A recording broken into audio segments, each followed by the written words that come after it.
Imagine being a shareholder in Tesla and not wanting Elon running the company. Like, what is wrong with you? I think if this gets approved, I think the stock is going to pop to all-time highs. Workplaces are designed to be repetitive by design, which is a perfect place to put a robot to work. We've also never seen anything grow as fast. Like, it's growing like 3 times as fast as the internet. Like 10% of all Earth uses ChatGPT already on a weekly basis. And it was invented like 3 years ago. It's going to remove the friction to be a human. That's the beautiful thing about this technology. I think it's coming a lot faster than people think, and it's gonna be a lot weirder than people think. I have a hot Tesla prediction to get a juicy one, which is I think the stock has been moving and bubbling up in anticipation of this, because I think exactly like what you said.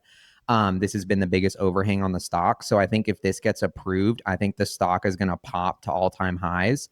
Not that I don't like to get too much into the short-term predictions, but I kind of feel this, like, I think it's going to kind of be like a really exciting moment once this gets approved, because I feel like this is like the last thing kind of hanging over people's heads. So and I think that's why the stock's been moving, is people are kind of seeing the writing on the wall.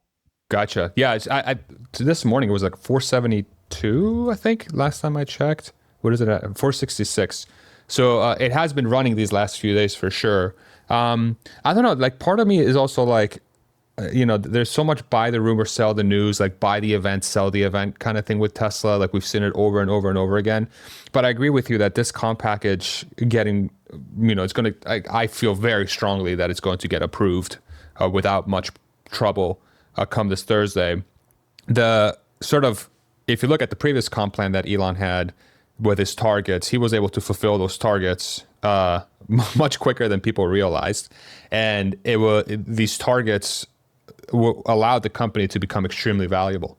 And in the same exact token, this new comp package is going to do the same exact thing as well. I think that the thing that I'm trying to be like more grounded on is if and I'm curious to get your take here. If you think about the rollout of Robotaxi, you think about the rollout of FSD, humanoid robots, to me, it feels like Optimus at scale is probably still at least 3 years away, just from the vibes I'm getting. And then on the last earnings call, we got guidance from Elon that they're really a 3 million unit run rate is from the vehicle side is going to take about 24 months to get there.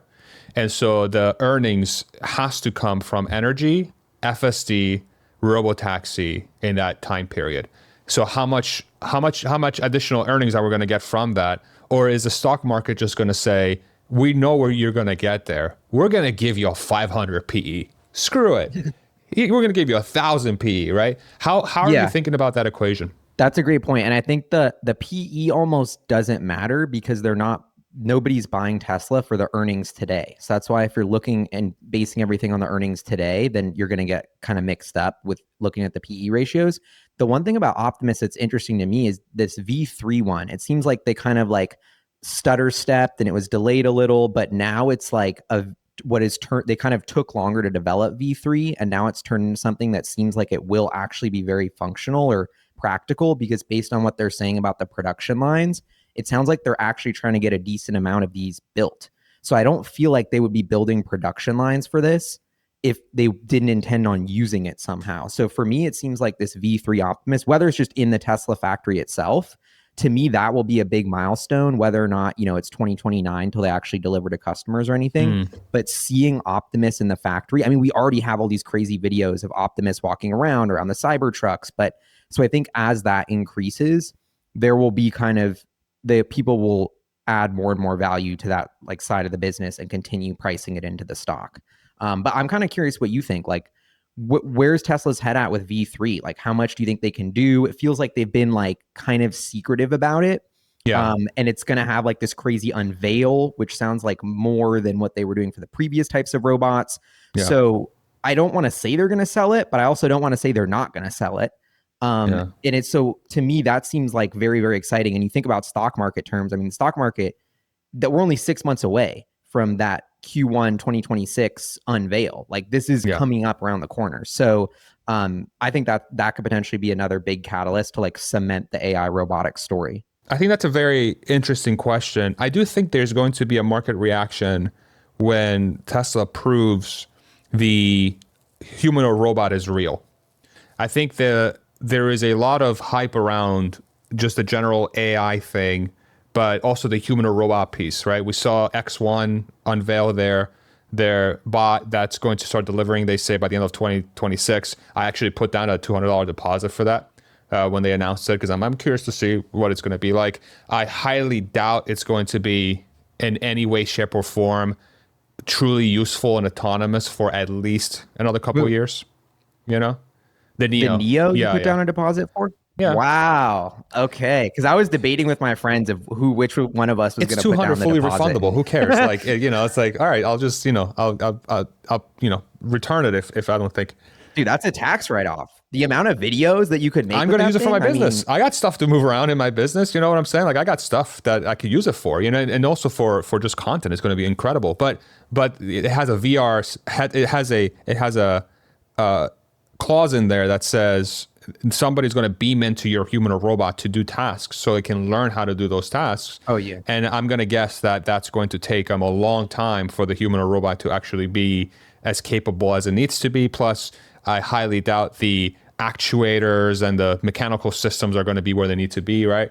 Whereas Tesla's approach has been, for the last couple versions of Optimus, they're trying to hone in that supply chain that's custom built for their human or robot solution, whereas everyone else seems like they're trying to use off the shelf and more like slightly modified, not as not a brand new supply chain. There are going to things that are going to have to be built for these human or robots for other companies, but it's not this extreme approach that Tesla has taken, like the vehicle, right? The very something very similar with the Model S and the Model 3 and the Cybercab, where they're coming in and they're saying, okay, we're going to build this from the ground up. We're going to build the supply chain for this specialized solution for this thing that we're trying to solve for.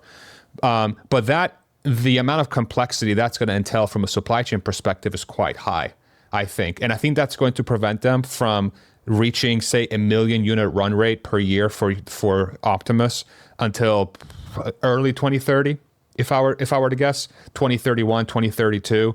But I think by then, the thing that's probably going to happen is, if I were to guess, is, if they have a successful demo next quarter in Q1, where they're like, this is Optimus V3, it's built on the foundation we've built from FSC that that now we're going to be, going into AI 5, AI 6 here in the next couple of years, and all the data we've collected, all the things we've built for this thing to learn how to move around the world and do useful tasks and all that stuff. Look at this. Look at not only how it looks and the supply chain that we've built around it, but it integrates with Grok. So you're going to be able to talk to it, no problem. It's going to listen to commands. It's going to be able to generalize. Oh, and by the way, this is already doing useful work in our factories and our warehouses. I think something like that sets the tone, for sure. I think that's going to capture the imagination of Wall Street, because they're going to be like, okay, so if they're able to sell 1 million of these per year at a cost of $25,000 per unit, and they would already in theory have a sort of a model related to Tesla's autonomous embodied systems or physical systems like Robotaxi that says, look, here's a Cybercab I can build for $25,000, $20,000 per unit, and then over the life of the vehicle, this thing's going to generate $200,000 of profit, $300,000, whatever that number is. It's a recurring revenue model. And all of my expenses are already baked into the company, because all the work that we're doing for the Cybercab also goes to the bot. And so they can just be like, okay, so 1 million of these is probably going to be whatever, X number of dollars of profit per year. And what's the TAM for a human or robot? Insanely gigantic. And then the math starts to happen, right? So the question becomes is like, how far into the future is the stock market willing to price in? And given the likelihood that we're going into a more like loose monetary policy here in the next couple of years, with interest rates coming down, the AI boom stuff is going hog wild. We're in a competition with China. Under a Trump presidency, Trump's going to want to open the floodgates for money to flow everywhere. I think it's going to set the stage for a lot of people with a lot of money to throw money at companies that look like they're going to do well in the next 5 to 10 years. And I think that's where Tesla's going to benefit a lot, or it should. So that's my thesis. What do you think? Yep. Definitely. I think the one thing that I've been waiting for Tesla's NVIDIA moment is NVIDIA's got the earnings. Tesla's not going to have the earnings for a while. So that'll be interesting to watch. In terms of the price point of the bot, you got me thinking of like, the price of the Neo seems Yeah, so low. Like I was kind of because they need blown the away data. by it, and I was like, I don't think.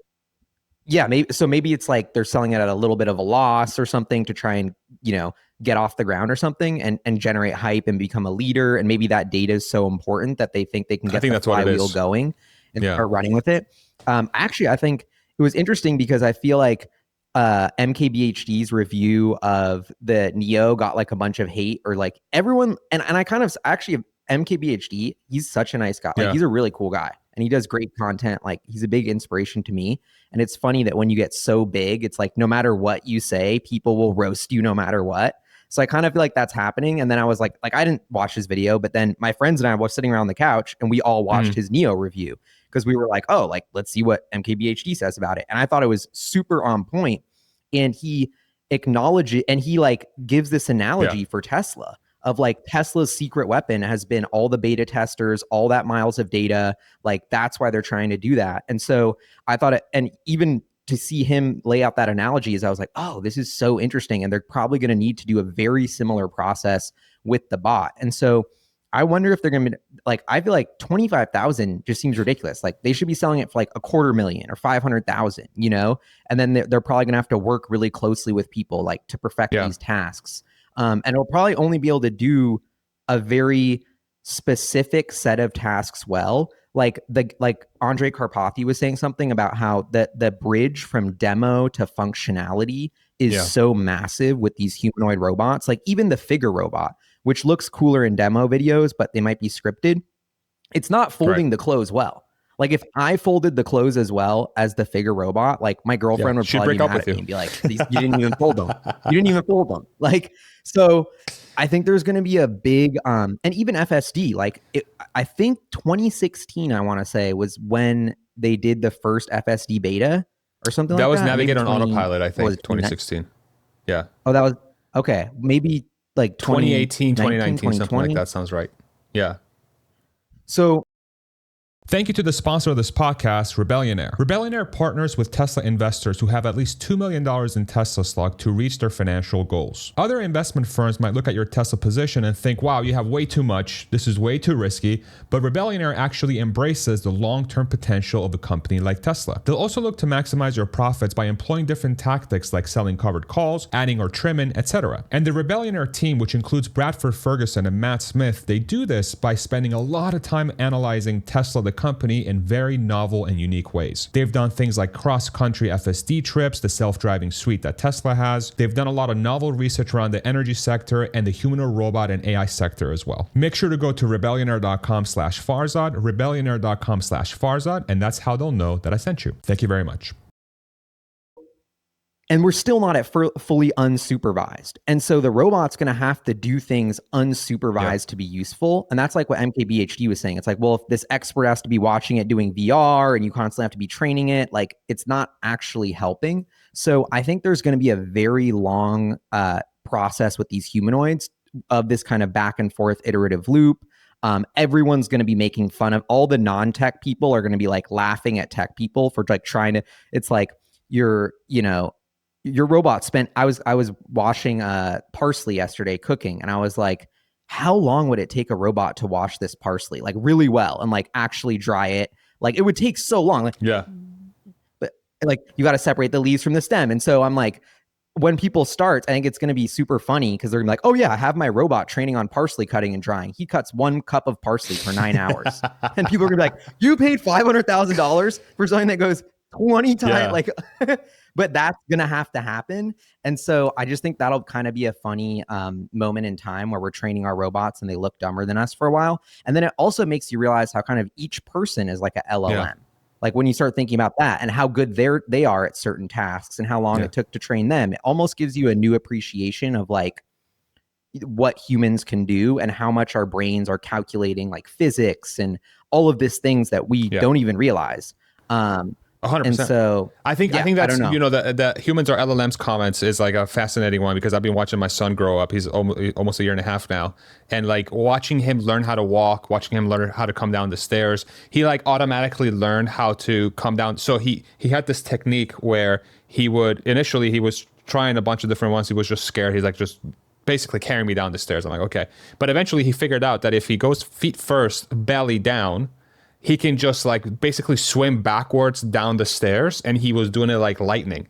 And then he learned how to walk. And then he learned how to walk fast, and now he's basically like semi running around. And then he's like, wait, this is way more efficient to get around. Let me try this with the stairs. So he just the one day he approached the stairs, and he was like, he looked at me, he went like, I'm like, what? And he reaches out his hand. He goes like, I'm like, oh, you want me to hold your hand? So I put out my hand, and then he used me to walk down the stairs. And he just learned this on his own, right? But that's his LLM. Wow. The human brain is unbelievable.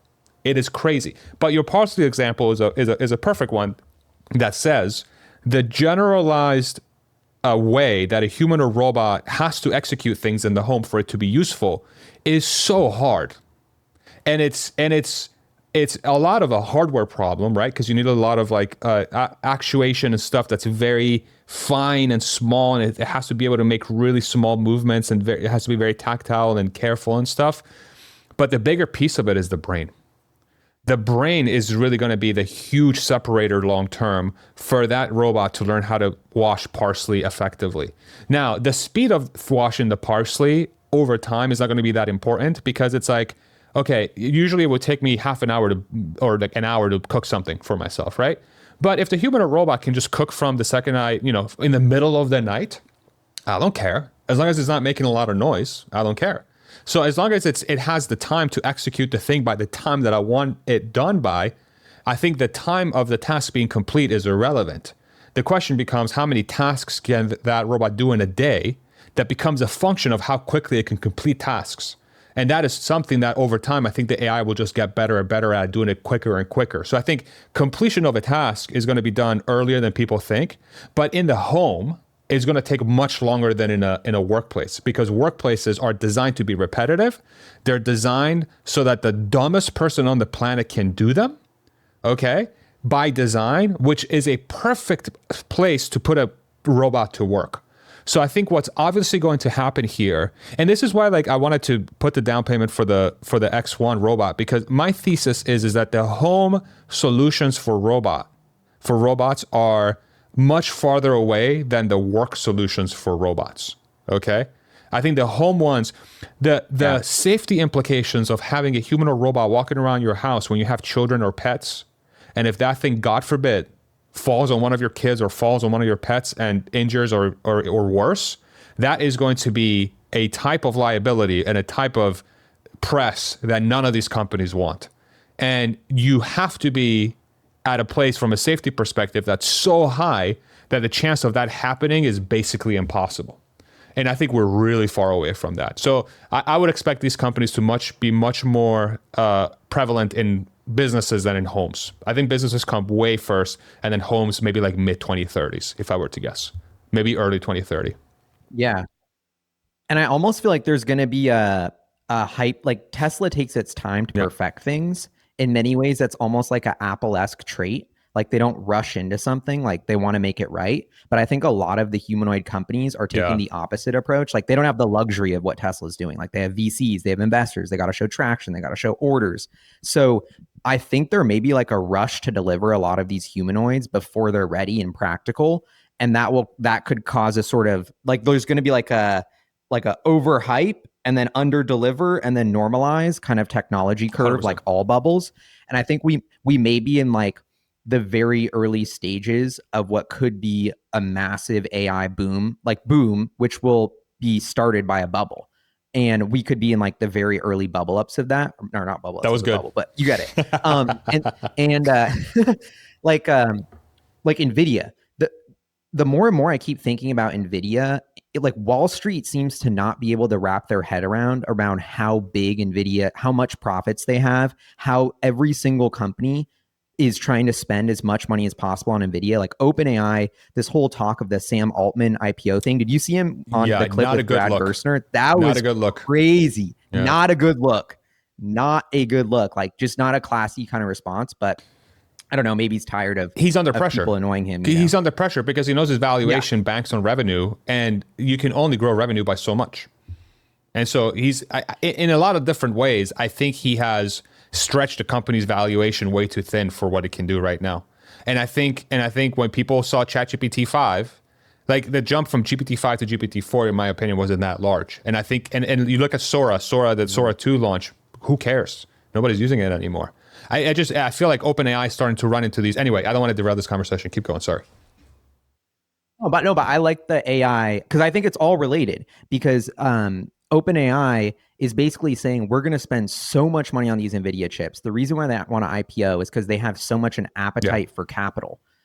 So what I think is going to happen is OpenAI is going to $1 trillion, $2 trillion. It's probably going to double the second they list.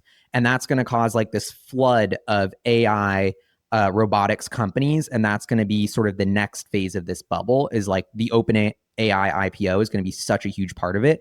And they are needing to spend like hundreds and hundreds of billions on the data centers.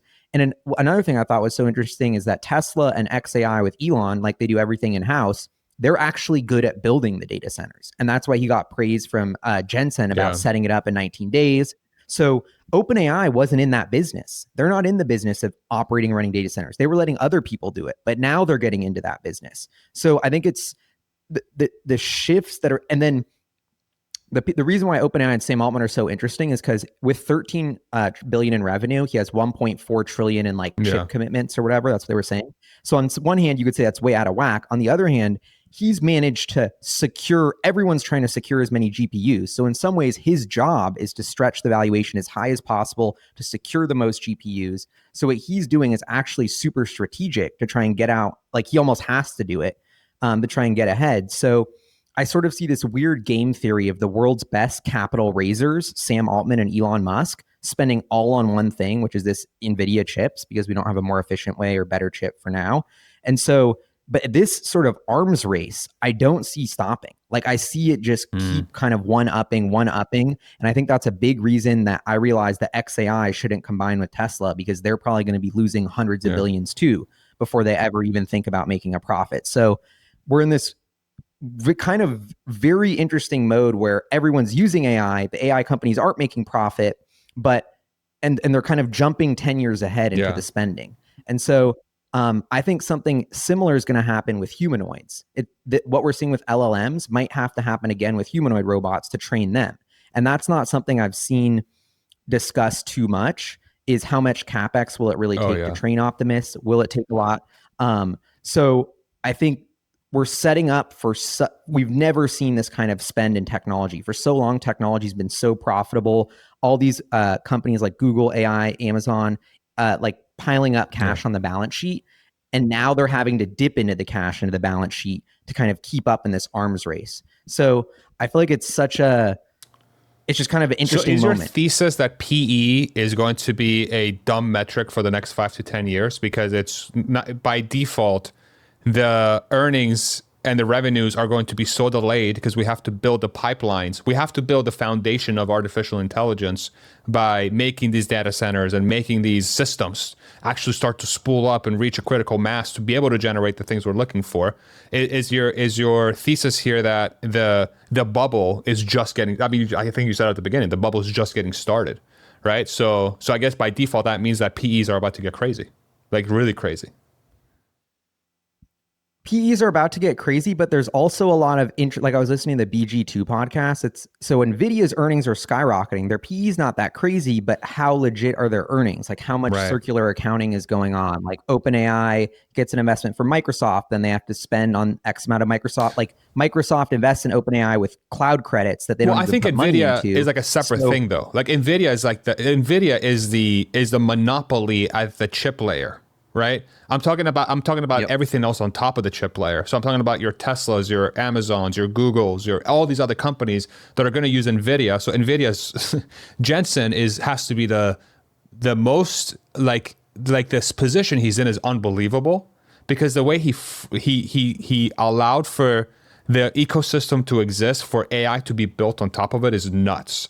Like it's crazy. But I guess I'm talking more about your Teslas, your Googles, your Amazons, your OpenAIs, all these other companies are going to be bolted on top of NVIDIA that it maybe not Tesla so much because Tesla already makes profit and Robotaxi is going to make a lot of money. So maybe we set them to the side, but everybody else, that's kind of what I'm talking about more than anything.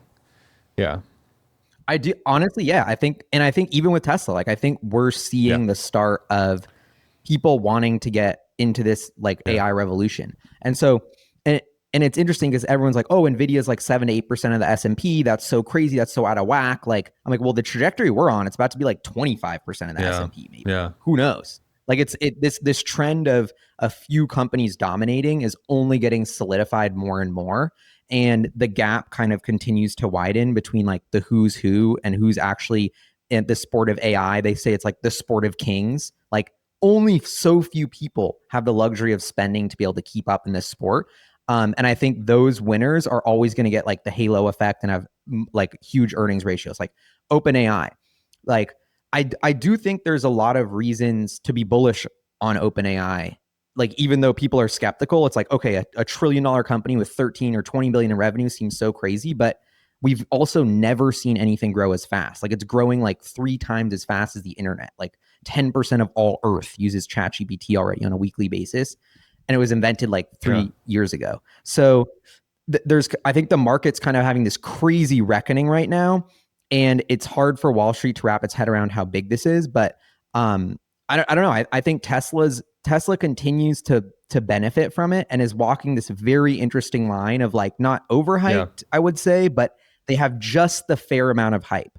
Like it's overvalued based on the current earnings, but if you take into account Cybercab and Optimus, like I feel like it's very, very fairly priced. But I could see it like running away with us. Like maybe Tesla could easily start getting ahead of itself here after Optimus V3 unveils, stock runs to like $2,000 or something, and it gets a little bit ahead of itself. I think that's the likeliest scenario, honestly. And you know, I don't want to, you know, not investment or financial advice for anybody listening, but I think that is the likeliest scenario because the premise that Tesla doesn't have a foundation that will enable it to generate massive amounts of profit from what they've built from the last 7 to 8 years, I think that can be put to bed like crazy. You just look at V12, V13, V14 of FSD. Look at the progress. Look at the way that they've been able to release a Robotaxi network in Austin and the Bay Area. We haven't really heard of any issues, knock on wood. It's going pretty smoothly. They need to go a lot faster. You know, Elon said, you know, by the end of the year, we're going to get to 500 cars in Austin and 1,000 cars in the Bay Area. I don't think you get there without yanking the safety riders because it's like, how are you going to hire 1,500 people in like a month and a half? You know, like that's crazy. I don't think that in properly trained and all that stuff. So they have to be without a safety rider and driver. So they'll yank those. And then all of a sudden you have a blueprint that says, look at this. I went from non-existent 9 months ago to having as many active drivers on the Austin metro area than Uber. And that's the craziest thing I learned today. In Uber has about between 300 to 600 active drivers in the in the Austin metro area at any given time. About 500. Really? It seems low. But you do the math. It's at average. On peak, it's like 1,200 Uber drivers around. I mean, Uber driver is a small percentage of all the vehicles on the road, right? So from a rideshare perspective, if you just kind of sit down and do the math, it's maybe slightly low, but let's say it's double that number. Maybe say it's 1,000 on average and 3,000 at peak. Okay. That's 1 days of production or whatever. So, and right there, Tesla's going to be able to say, look at what I have. Like, this is undeniable. And this thing is going to make buku money because it cost me $30,000 per unit to build this thing. And these things are just going to drive around for years, generating profit for us, no problem. And it's going to be a consistent experience. It's going to be comfortable. It's going to be cheaper than everybody else. It's going to be safer than everybody else. And then that becomes the thesis of like, look at what I did. And this is the last 7 or 8 years. Now scale this up to everything else, you know, to the entire world eventually, and then start giving me a valuation for that. So, and nobody else is, and then on top of that, the cash flow they're going to be making from that part of the business is going to fund Optimus, and the cash flow they're generating from a growing energy sector that is going to power the AI system is also feeding into that future growth for the human or robot and the Robotaxi and all that stuff. So they have this very unique flywheel that they've built for the last 7 or 8 years that people just haven't been paying attention to. let's say the broader market hasn't trusted in a sense, because they're like, well, it's kind of rich. The valuation is kind of rich. And like you said, I just love the way you framed it. They're going to benefit from this AI boom, because the AI boom is going to allow for people's imaginations to actually open up and then look at Tesla and being like, holy shit, they have been doing it this whole time. Yeah. And then curious to see how the market rewards them once they realize that. And it's so interesting because I feel like we often, like, there's a lot of Tesla skeptics. We're always like, oh, people are hating on Tesla. No one gets it. No one's getting the vision. No one's seeing the potential. But Tesla always trades at a massive premium. They're worth all more than car companies combined. Like, they've always had this valuation. So I feel like if people kind of stop listening and just watch the actual data, like, that's like everything else is noise. But the share price is trading every day. That's a true free market of what people are willing to pay. And it is huge. Like, the market is seeing it. They're pricing it in. They're giving Tesla the value. They're saying, whether that guy at a dinner party is like, well, GM said they're going to do a robot. It's like, okay, well, why are they worth 30 billion and Tesla's 1.5 trillion? Maybe same level of earnings, because, so the market has already decided is way smarter than people give it credit for. I feel like it's always kind of 10 steps ahead. And honestly, I actually bought a little bit of Tesla stock today. You're getting me hyped. And I was thinking on this Cybercab, because part of me has been thinking like, oh, we have this, Optimus, we'll keep the stock going. But I almost feel like we don't even, like, I wasn't even thinking about the Cybercab. Like, they have the perfect setup in between Optimus launching. Like, Energy and Robotaxi are going to be this perfect, like, increasing, compounding earnings power growth that we're going to have coming into that. So it's kind of an unbelievable time for Tesla, where so many of these things are coming together. Like, Elon saying reality is accelerating on the Joe Rogan podcast. And I thought that was so interesting, because I only feel like that when I'm following Elon's universe. Like, it doesn't seem like that outside of it. And I feel like it's because all of his companies have reached a critical mass of where it's not just like, oh, we're getting the prototype. Like, they're going, 1 to N, and they're really disrupting and like causing massive change. And then the more momentum they get, the faster they roll. It's like downhill with Tesla, with SpaceX, with Neuralink, with XAI. And so I feel like that's what's happening with the Elon universe right now, is it's accelerating on itself. And Tesla is like, the sort of center of that. And I was kind of curious, because we can talk about the Optimus far away, but Cybercab, you're in ground zero over there. I'm kind of curious what's been happening since launch. Like, are people taking it because they did the app? Like, are normal people that getting the app? Are they using it? What do you? There's a fair number of people that they're like just regular people that download the app that were in the region. They got approved to use it. My brother used it. My brother's not in like a psycho like me following Tesla every day, but he got access to the Robotaxi app. He just used it a couple days ago with some coworkers and asked them how did it go. He's like, it was awesome. It was awesome, like super convenient, cheap, right? Tesla's biggest problem right now in this area is that the geofence is too big for the number of cars they have. So I've been trying to hail it. So every time I come down to the city, I try to park on the edge of the geofence and then hail a Robotaxi to drive into downtown, so I don't have to pay for parking downtown, because the cost of the Robotaxi is less than me parking downtown. So it just makes sense for me to just park at a Planet Fitness or whatever. Or like now they are they opened it up to the Domain. The Domain is this really cool area of North Austin that's like has all the shops and restaurants and stuff. But they have all these like free parking decks, and I was going to park there and just hail one. And then I just couldn't get a car.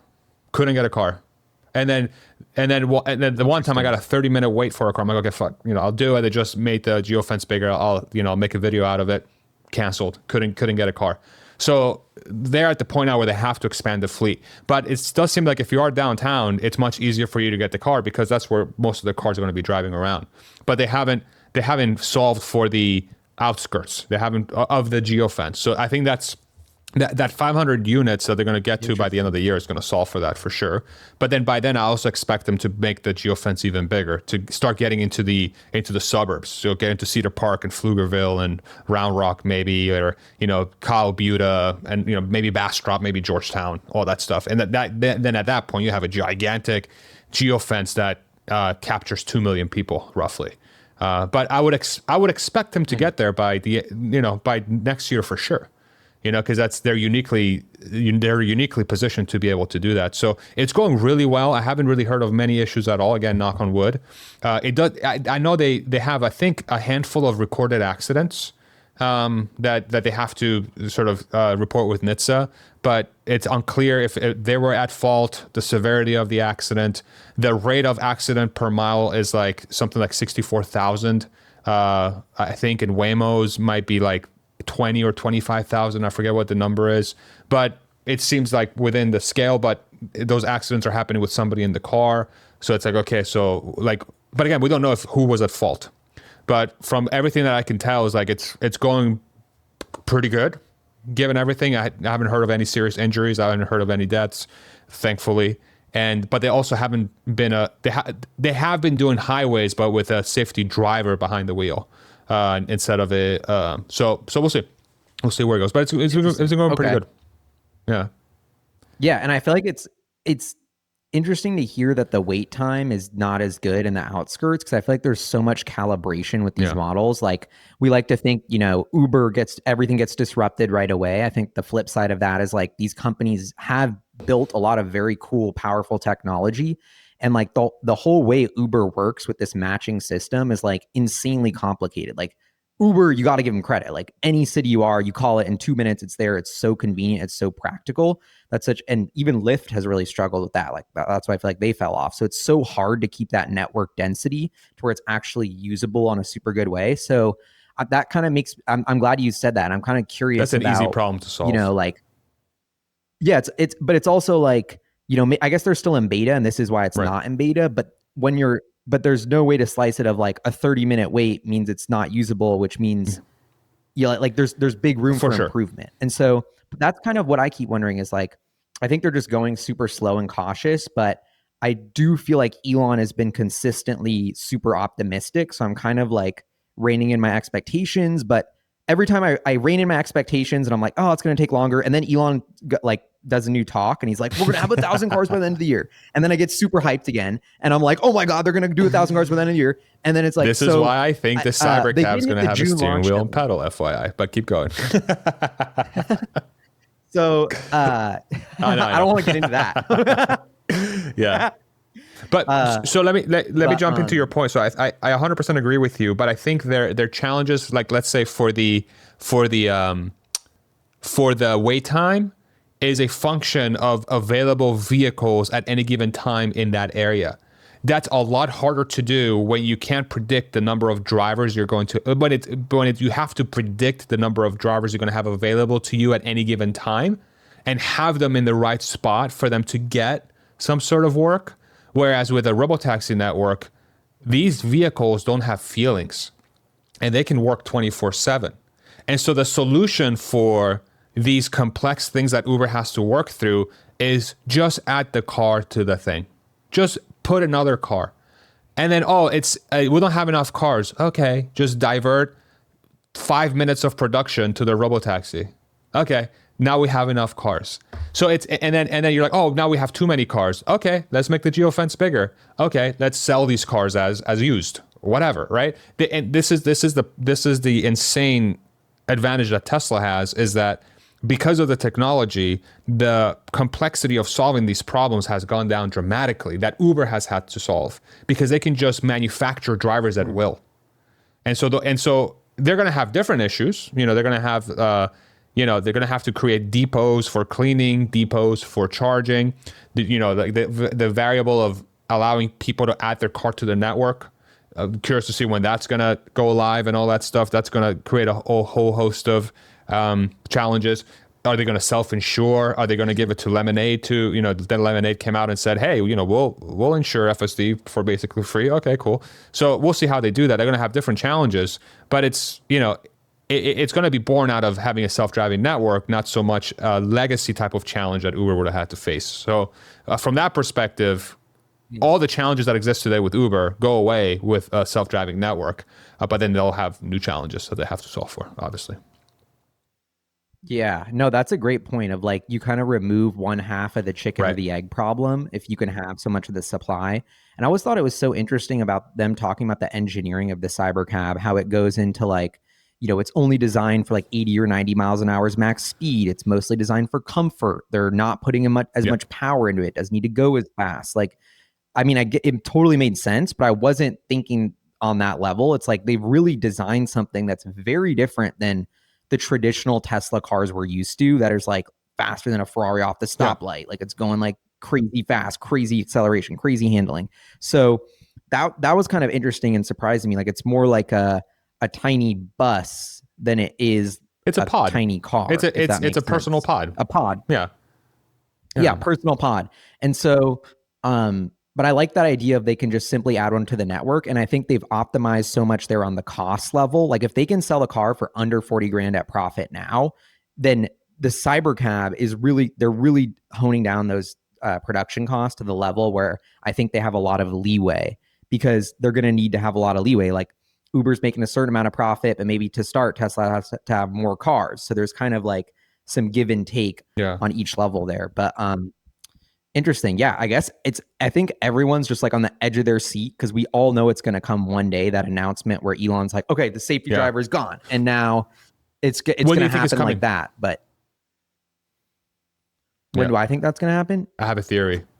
Okay, well, what's up with Austin's weather right now? It's very nice. It's like this is prime Austin weather. It's like mid 70s, low 80s, sunny every day. Ooh, okay, maybe it's perfect, because I was thinking, doesn't Austin have some weird snow and like things January, February, in the winter? Yeah. Okay, because that could, that's like, it's random. Because I remember that's like random. Yeah, it's very random. Yeah. Because I thought that was another interesting component. Like, at first, it wouldn't really work in the rain, and then I actually took one in the rain, and it was working pretty well. So there's those things they have to do. But man, there's just I think when you're rolling out a business that's never been done before, there's so many unexpected things that it's just it's hard for Wall Street. It's hard for analysts to really think it through, because we have no comparison. We have no, Waymo's the closest thing we have, and it's really hard to get info on any of their financials or anything. So I'm constantly in this back and forth of like, is Robotaxi going to be way harder and super slow, or is it going to be way faster, and that this is just going to take over instantly? Like, I feel like my conviction kind of keeps swaying one way or the other, and I don't have a strong opinion. Yeah. So I don't have confidence in an estimate. Sure. That's a great cop out, Gali. Thanks. No, I think that's super fair. No, I mean, the way I think about it, like, I agree with you. I think the careful nature of it's going to have to be very important. But if Elon is being serious about 500 cars by the end of the year in Austin, those safety riders better be yanked on Thursday. Right? Thank you for approving. Wow. Thank you for approving my comp package. I would like to announce that when you leave this meeting, when you take a Robotaxi, you will not have a safety rider in there. Or, or hey, now when you arrive on Wednesday night, starting Thursday for our investor day, the safety riders are now removed from our Robotaxi network in Austin. Damn. See, that's one reason why my FOMO is pumping about this shareholder meeting, because I feel like this is truly an iconic meeting where we are voting. If it's approved, like, the vibe in that room when it gets announced that's going to be one of the greatest moments in Tesla history. And it's just going to be such a cool moment where, I don't know, it's just going to be a huge win. I love the feeling of this, when the shareholder meeting starts and Elon walks out, and it is literally like, it's like a roar, and it's like a rock concert. It is so fun. It is such a cool vibe. And Elon's like, like, I love you guys. But we have to survive that first half an hour of like all these like voter or like investor voted on issues that we have to listen through, and like, oh my, just sitting there and just going through, and then the storm comes in. All right, here comes Elon. We improved this comp package. Here he comes. And it gets crazy. Yeah, no, it's yeah. And then I always feel like there's always like a bit of a letdown, because like it's over, and then you're like, wait, it's over? Like, Elon's not hanging out with us all? Like, what the heck? Like, he left? Yeah, like, yeah, 100%. But I feel like it's such a like, it's there's something really special about the Tesla shareholder community. And I feel like it started a big trend. Like, when I started YouTubing, no one went to shareholder meetings. Like, this just was not a thing. Like, maybe they went to the Warren Buffett one, but there was no lottery to get into the Tesla shareholder meeting. it was like you could just Yeah. show up, and then and then the next year, it was like the second year I went, they had to have an overflow room because like whoa, people actually wanted to Mm. show up to this thing. And so to see that blossom has been such a cool thing for Tesla. And if the institutions were in control of the company, they probably wouldn't be giving Yeah. Elon this package. It's only because the retail owns it. So in many ways, that's why the Tesla shareholder meeting has a special place in my heart. It's very Yeah. different than other ones because it is shareholders who care about the Yeah. company that are there. It's not just people that own it through these passive Yeah. institutions. So I feel like it's going to be, I'm like super fingers crossed because I think it's kind of in the bag, but I'm also Yeah, like, for sure. nothing's done 100%. until it's Yeah. done. I'm 99.9% sure that this thing's done. I mean, it's like, imagine being a shareholder in Tesla and not wanting Elon running the company. Like, what is wrong with you? Okay. Like, these are the people that are voting on the company. You have to have a Tesla ownership to vote to not give Elon the comp package so the stock can go down 50%. It makes no sense. So that's number one. And then number two, when he went on his podcast spree late last week, I'm like, this dude's relaxed. There's no other reason to sit in front of Joe Rogan for 3.5 hours and, shoot the shit and talk about whatever, unless your mind is free, is clear. Okay. So I'm like, okay, so he's got it in the bag. I think the bigger thing I'm looking for from this meeting, I think the Optimus robot demo is going to be sick. I think that's going to be, but it's not going to be V3. It's going to be V2.5 or whatever it is. So maybe we'll get some insight into what kind of tasks it can do. Like maybe they can say, hey, actually are using this internally, and V3 is going to allow us to have a lot more of these robots, and they're going to be able to do these faster, et cetera, et cetera. So maybe that's some very cool insight we'll get into the removal of the safety rider and driver will be the perfect thing to do at this investor meeting to add a little bit of juice to what's going on. And then maybe they can announce a couple new areas around the country where they're putting Robotaxi. I think that would be a sick thing to do. It's like, hey, we're starting next week or starting, whatever. We're going to start operating in Phoenix and Miami, or in Orlando and whatever, Las Vegas or something. So there's opportunity for some cool things to happen in this meeting. What is the one thing you're looking forward to the most on this thing? The comp package? The shareholder meeting? Yeah. I just think, and then also the XAI. Oh yeah, that's an interesting one. I not necessarily because of the financials, but just officially linking them together, I think is a super cool thing that has to be a grassroots movement from the shareholders, because Elon, it's too much of a conflict for him to do it. So I think that is a super important thing when we think about the brain of Optimus. Like this relationship with XAI, is very important, and cementing it on a deeper level than just Elon runs both. Because that's another thing I've been thinking is what happens to who controls the robot army after Elon? Like, how does he set that up? Is it just a free for all of Tesla's democratic process, and we're voting through, say, with our brokers to try to control what the robot army can do, right or wrong? Not crazy. Like, that's going to get weird. So that's another kind of interesting, like, layer 2 to all of this is like what happens after that. I think Tesla's turning into its own nation state. Wow. So break that down, because I kind of agree. And I think that companies are becoming bigger than countries in many ways. Like that's obviously like happening. The perfect example of that, SpaceX will colonize Mars. So that they're the only one that's going to have the capacity to send as many rockets as they need. And it's going to be hooked up to an industry, Musk industry, that's going to provide the batteries. They're going to provide the solar panels. They're going to provide the communications networks. They're going to provide the labor with humanoids. They're going to provide the transportation with Teslas. Like every component to build out Mars is Musk industry. So Musk industry will be the ruling party in Mars, obviously. That's what it seems like. It's not going to be a American flag. It's going to be a SpaceX flag. And I'll let people decide. Yeah. I thought he was going to conquer Mars for America. Maybe I read that wrong, but I thought Elon had mentioned that he wanted like Mars. Yeah, but what if when he's actually starting to colonization of Mars? That is a fascinating discussion to have, because it's like, okay, if Mars is American, then I think that's going to reduce some of the friction. But if it gets to a point, because then you have to, this is such a crazy discussion, right? by the time that starts to happen, we're going to live through the middle of the transition towards the AI economy, which is going to mean that humans are going to be displaced by AIs and robots in a lot of ways. What is the vibe going to be for humans to be like, we support the guy that put us out of work to colonize Mars? Just a question. Just something to think about, okay? But the nation state angle I'm thinking about, okay, so if you...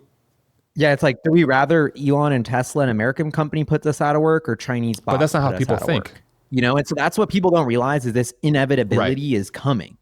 And you're reminding me of a thing I was reading this morning about Waymo. That's what people are saying in Seattle about Waymo. Like, they don't like a Waymo announces coming to Seattle, and everyone's like, this, and I'm like, okay, so such a progressive city. This is my worst nightmare. This is my worst nightmare. Like, I grew up in Seattle, tech-friendly city. Why is Seattle even successful? Because of the internet and technology. With Amazon and Microsoft, like, that's been the backbone of Seattle's growth. And we have so many tech-savvy people here, so many smart people here, but the woke politics has shown completely irrational. And so I think Waymo will still be able to launch here, but that's such and I think that's one thing that I've been bubbling up, is like, what's the next Tesla bear thesis after we can get Elon Musk his shares? The Luddite movement is the biggest Tesla. That is what I think is the biggest Tesla bear thesis, is Bernie Sanders and all these people just being like pointing 100%. The blame at Tesla and Elon Musk. And I think that, as an investor, as an analyst, like, I don't think I'm a crazy conspiracy theorist for thinking that's a reality. Like, that's already happening. They're already beating that drum, and we haven't even gotten to the point of it working yet. So it's, to me, that's going to be I think the way it'll bifurcate is society will split. There will be people who refuse robots and want to continue to live in, like, just kind of cities without robots where they do things the old way. Kind of like, no shade to the Amish, because I think the Amish people are honest. They got something figured out. Got their own vibes going. But kind of like that, you know, like, people live in their own community and they live with their own set of rules. And so I think that will happen. And then you'll have these ultra techie people like us and people who are kind of embracing technology in the future. And they will move to cities. Like, there may be a bifurcation of, like, Seattle is going to get left behind. We're an anti-robot city. Like, we are going to give, you know, and and then the people like me will have to move. And I think that's actually, like, potentially a 50-50 chance of that kind of happening. So, and that's the one thing that Elon's biggest weakness is predicting the stupid people's response to his smart moves. And how much, you know, like, how much so well said for all this stuff. You know what I mean? So it's like, I feel like that is one thing that maybe he's undercalculating, is how do we navigate when that happens? Or I don't know. It's just an interesting thing that's been on my mind. I've never would have thought the company I'm investing in's biggest issue would be that it's changing the world so radically that people were literally like revolt and become Luddites. So I think that's I 100% agree, and I think it's the only outcome when you do that. That's the only outcome is this. I mean, we already saw the journey of the company up to this point had to go through some significant hurdles to get here. And now it's not going to be like, oh, they've made it, everything is sunshines and rainbows. No, the stakes are only getting bigger. And there will always be a response to what the company's trying to achieve. And it's not up to us to decide if it's like they're being rational or irrational. That's what they're going to do regardless, because we are not them. Right? They have every right to act in their own self-interest, however they view their self-interest to be. But it's inevitable for that outcome to happen precisely because of what the dynamic you just outlined is people. So there's a lot of people out there. We don't know what the number is going to be. I think the number is probably going to be in the minority, but it's going to be large enough that it's going to cause a significant amount of friction. But you know, Elon calls it the supersonic tsunami. The tsunami is coming anyway. And it's the choice you'll have is to either ride it or just be left behind, you know, or in their eyes, maybe they're not left behind. They're like, no, we want to keep the life that we have now. Okay, perfect. That's great. So then when you go to Austin, you know, you'll be like, holy shit, this Tesla ecosystem, I'm going to be able to pay, I don't know, $500 a month. And the Tesla ecosystem, I'm going to have bots and robotaxis at my disposal anytime I want. And I can just go $500 a month, unlimited access to human or robots, unlimited access or whatever, $1,000 a month, unlimited access to human or robots, unlimited access to transportation, unlimited access to energy. Go down the list, right? And then that becomes a value proposition of Tesla. It's like, hey, we're an ecosystem for humans. We use artificial intelligence to let you move around for basically free, as long as you pay a monthly subscription. You move around as much as you want. And then if you need help with whatever, we'll send human or robots. You can have your own human or robot. This human or robot can basically do anything that you could do, and it will give you a hand here and there. Oh, by the way, we're going to pair this subscription with the Starlink subscription, so you get connectivity as well. Oh, sick. And then this ecosystem starts to appear where, as long as you're paying X dollars per month, and then what you get back is the next generation of being a human and existing in this world with sustainable abundance, right? That's where I think we're going, and that over time that becomes a nation state, because that nation Tesla's a nation state. That's what it becomes. And now I'm seeing the vision, because it's like the supercharger network. There we go. Kind of reminds me of that. Like, it's such a tiny example of like no one could figure it out, even though everyone, and then what happens? They have to cave, and Tesla's standard essentially becomes a government, right? Standard that everyone uses for society. And so it's so interesting to play that out a little further of that could happen with Tesla's full self-driving technology. Like, it might be like, I could see a world where Tesla has such an advantage for self-driving data that it becomes almost a no-brainer for Trump. And they're like licensing out to everyone, for Trump or whoever's president, to almost nationalize that technology and be like, everyone should have this technology. Tesla's full self-driving is what every car uses, and it becomes like the American full self-driving technology standard, because it's just so much safer than everything else. And I could see that cascading on other things, robot safety, all the hesitations about robots. Maybe Tesla sets a standard that everyone else eventually caves to. So I get the Farzad analogy. Tesla becomes a nation state, and I think I see it. We'll see. I mean, and I think with enough time, I think that's inevitable. And so the question becomes, how will the people that will inevitably be left without work directly correlate, that were holding positions of work that are no longer competitive in the market because there's an digital or physical equivalent that's powered by artificial intelligence that can do that job much better, much faster, much safer, much cheaper. What will happen to those people? How will they transition into this new age? Will they embrace the technology? Will they even have the means to embrace the technology? Right? That's the transition. And this thing keeps going in my head, and I made a video about this actually on Friday. On that Joe Rogan pod. I believe this is the first time we've ever heard Elon directly talk about the transition to sustainable abundance. There was a line he said on the Rogan podcast. He said, there will be trauma and disruption along the way. There will be trauma and disruption along the way. I don't know if you remember that line that he made. When Elon says that, and he's the one that's leading the sustainable abundance, okay? And this is a thesis I've had on this channel for a while.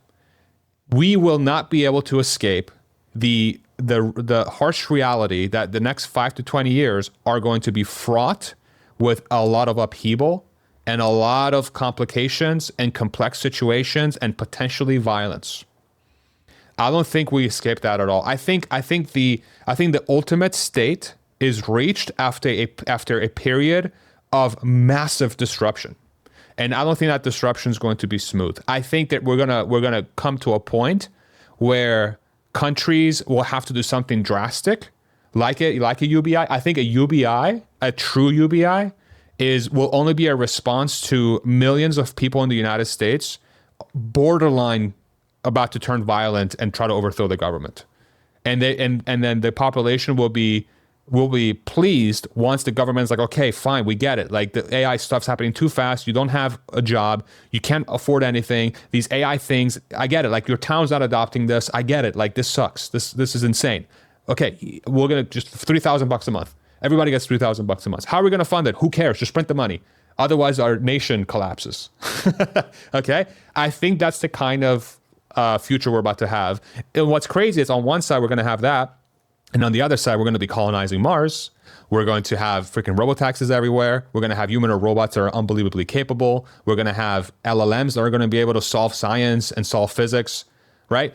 I don't think we get that without the other thing. There has to be a yin and a yang. The yin is like unbelievable progress. The yang is going to be the disruption once the humans that were working on that progress are no longer viable, because our work in those places are no longer going to be needed. It's like literally, I hate to use this analogy, when we transition from horses to cars, okay? We had millions of horses basically in the United States. Once we put the horses out of a job, what happened to the horse population? It collapsed. Went down, maybe? I don't know. It collapsed to like less than 1% of the horse population we had before, because we no longer needed the horses. So the question becomes, when we no longer need the humans to do the work, what happens? That transition is not going to be, it is not going to be smooth. And when Elon says it's not going to be smooth, I think that's confirmation that it's not going to be smooth. Yeah. And it's to play the optimistic side of it, part of it is very exciting though, because of how much I feel like your agency is so powerful now. Like if you want to do something and have a new idea, it's you can run with it so fast and it's so powerful. And I feel like I've been benefiting that with so much of my 100%. life of like, I don't know, like buying real estate. I bought my first real estate. Congrats. And that was like, I could not have done it without AI, you know? Nice. Bastrop, shout out. But you know, it's like all these crazy things of like my tea business, like all the kind of things I'm scheming with that. So to me, like I've had these dreams of like running distributed farms and growing artisanal food. And that's always something I've wanted to do and be really passionate about. And I didn't have a way to do, like, it just felt like it would never happen, honestly. And then now as I've kind of like grown up to the age of AI, I'm like, wait, like I'm gonna do this. Like I'm gonna have my robots. Like I'm gonna like buy land. Like it is possible. Like I have enough resources to do this. And like, I have the vision. So I feel like in some ways for an entrepreneurial minded people, there's so much excitement and potential to rewrite how things are done. And we think about, you know, the food system is today, like how many people eat things that are bad for them, that aren't healthy, that are old, that aren't distributed well. Like there's massive potential to reinvent these things. So I don't think it's a bad system to remove all monocrop farming and, you know, kind of distribute how we grow and food, but that will come with the trauma and chaos. So it's so interesting to me where it feels like you're powerless. Some people may feel like they're powerless in the wake of this AI revolution when they don't realize, because of all this change, when they don't realize that they actually have all the power and it's their choice to participate in it or not. And it's kind of like you write your own history here. Like, do you want to be the person who missed out and avoids AI? Like my Italian cousin Luca, who I love, but he won't even use AI because he's like, ma l'acqua, like the water usage, è troppo acqua, no, ma ChatGPT, no. Like that's literally the conversation now. I'm like, Luca, I was like, bro, you are getting left behind. We are using ChatGPT to figure this out right now. And like, what do you mean water? Like what, bro? Like, and I couldn't even believe that he's like actively like not using AI because of water usage. And I'm like, bro, what the heck? Doesn't make any sense. So that's a real thing. Yeah.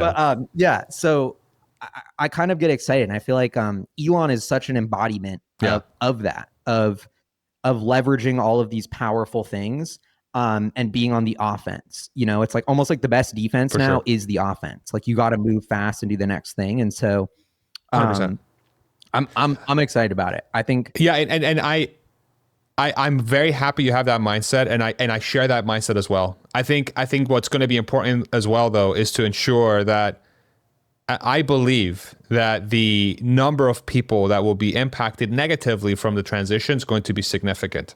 I don't think it's going to be the majority, but I think it's going to be more than 1%, maybe less than 20%, but it's going to be a lot more than 1%. And 1% of, call it 330 million people, right? That's 3 million. You know, that 3 million people are going to be impacted quite negatively. That's a lot of people. That's a lot. And it's going to be way more than that, in my opinion. So, but your point is the perfect one, which is like, hey, this new ecosystem we're building as a society has a ton of positives. As long as you are willing to embrace it for what it is, which is a tool. It's a tool to make your life better. It's a tool to be really creative with creating solutions that we could have never done before, right? But then the opposite side of the equation becomes, okay, how do we ensure that the people that would benefit from that are aware that this thing actually can help them use the tools to make a better life for themselves, aware. And the second one is, how do we ensure that we as a society teach folks how to actually implement these things in their daily lives, right? One of the things I'm seeing on YouTube lately, which I hate to see, is there's a lot of like, this is why AI is bad for you content. And it's a lot of like commentary, and they're pretty popular, hundreds of thousands of views and from varied people. It's like, oh, look, Amazon, laid off 30,000 people because of AI. This is why AI is bad for you. And then in the comment section, it's fucking oligarchs, Jeff Bezos is a scumbag, et cetera, et cetera. So it's being weaponized. It's being weaponized. And in the age of social media and the media landscape that we live in now, the negatives are going to be the things that are going to try to be accelerated through society. So, but what you're saying is, I love it, which is we need the positive content. We need the, here, one of the ideas I had once Humanoid robots become, hopefully I can buy a few. I want to take these and take them down to the most rundown places of the city or the country, and let's just go help them build shit. Let's go help them rebuild their city, right? Let's come up with a way to put these robots to work to make that little pocket of civilization that has been hurting for decades. How can this technology make their lives better? Maybe we'll just help people carry their groceries. Can we just donate 100 humanoid robots to a county or a city or a township or even an HOA community, something where the robots just maybe they make the community a little bit cleaner. They do the lawn work, right? Actually bring hope to society that says, look, this technology is here to actually be doing useful things. I think that's one. The results, the actual results from the technology have to be positive for the people that don't think it can be positive. And that's how you change the narrative. Mm-hmm. Is how do we get those technologies in front of people that are doubtful that this is going to be helpful or have been negatively impacted by it, and then be like, hey, look, it actually is better. It's actually better. Hopefully we can do that. Hopefully we can do it, because I think that's the only way we get to, like Elon says, a benign scenario. We have to go through that process where people that don't believe in this or were negatively impacted by this experience it, and then they're like, wait, this is actually better. Okay, I'm on board. That's the way you make that happen. I want the robot. Yeah. And I think that's people are smart. I feel like people change their mind once they experience things and get out of the internet. So maybe that will be a big moment where people are like, wait, technology is helping me. Look at this thing that's in my life that's adding all this value, that's, helping me move about my day or helping me care for my grandma or something that really means something to you. And then, I think that will be a big moment, because I think the internet, a big thing that I'm more concerned about is I don't know how to phrase it other than everyone thinks they know everything right now. And I think that's a huge problem. It's no matter what issue or thing happens, you have an opinion on it, and then you have to be an expert on it and hold your opinion and argue with people and get mad about it. When the reality is we know nothing. We're just manipulated by these pixels of our tiny screen or our big screen or our super big screen. And then that programs our brain to feel a certain way. So I feel that's a very dangerous kind of place to be in, but also because the negativity seems to travel faster. So I don't know. I'm kind of at a loss for it. And the UBI kind of everyone can get anything. Andreessen Horowitz and Elon Musk sometimes talk about this future of the kind of AI utopia. The cost of everything goes to zero. That, if that truly happens, maybe that would be a good thing. And that would really change people's minds, the cost of food and water. But for some reason, I'm skeptical that will occur. And I feel like people will hoard resources and there won't be an even distribution. It will kind of be like how the internet made it so you could be a billionaire super fast. No time in history. It would take you decades to conquer continents to have that kind of wealth. And now you got Mark Zuckerberg like that, and I think, and then Sam Altman was saying you could have the first billionaire founder with one person, $1 billion company. Maybe my T-brain, I don't know. Hell yeah. No, but those kind of things are whoa. And I don't see it getting in the bag. It's it's hyper change. This is only getting crazier. It's only soon it'll be one guy with $1 trillion company. if he has the best AI. So it's going to be, yeah, it's going to be crazy. But I think that what gives me a little hope is I think the slower things happen, the better.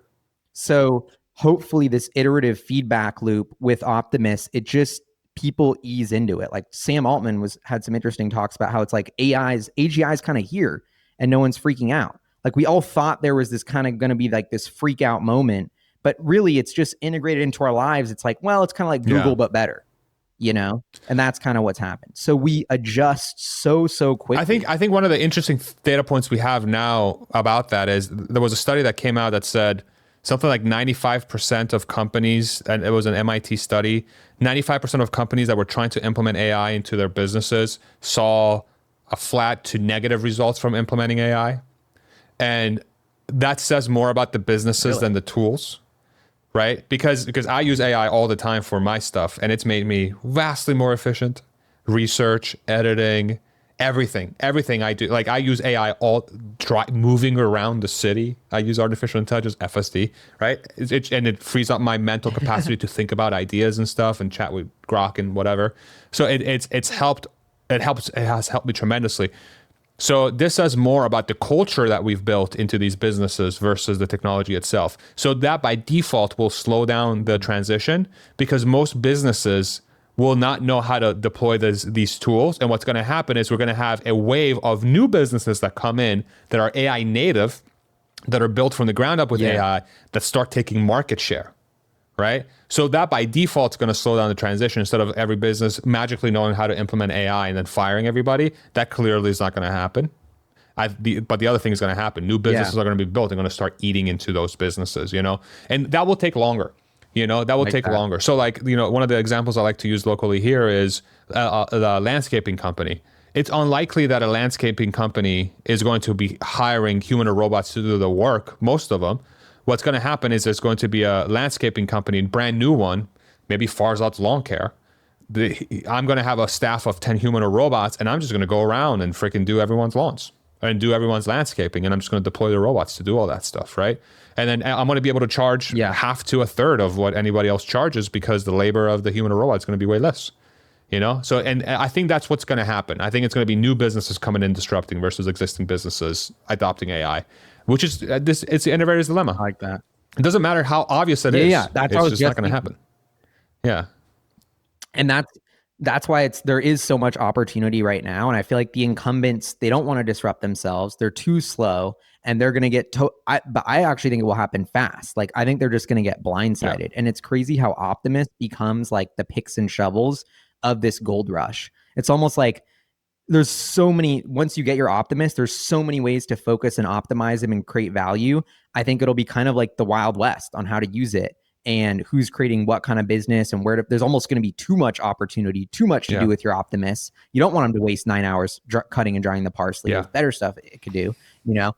So that's going to be, I think it's going to be, there's going to be an entirely new wave of businesses that are where the labor is totally replaced by the humanoid. And that's like I keep coming back to farming and food, but that's just the example of labor. Like the businesses where we have so much labor, I think are like the first ones that kind of, well, actually Elon said something interesting where that if you sit behind a computer all day, you're going to get disrupted by AI like lightning fast. But if you're doing something in the real world, it'll actually take longer.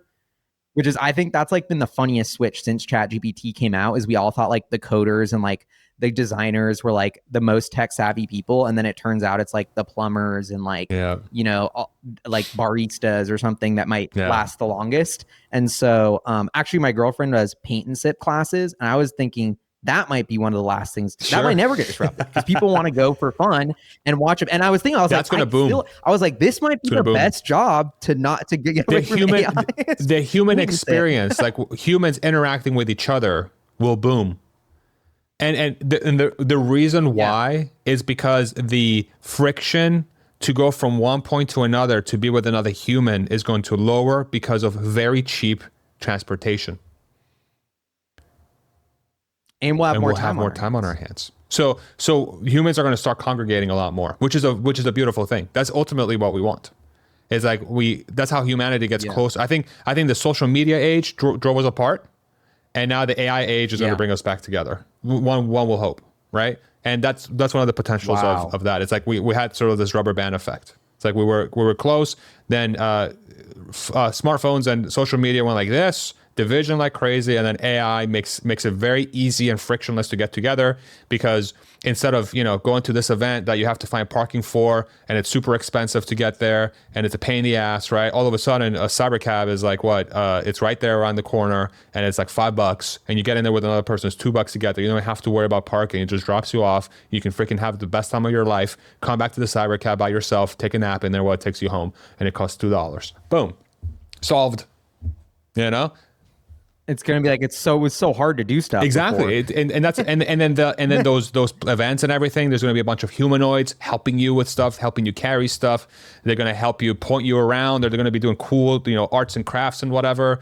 Maybe whatever, you can bring your own human, I don't know, whatever. Like, it gets kind of crazy at that point, but it's going to remove the friction to be a human. That's the beautiful thing about this technology, and humans tend to like to be around other humans, and that's going to be exciting. That will definitely happen.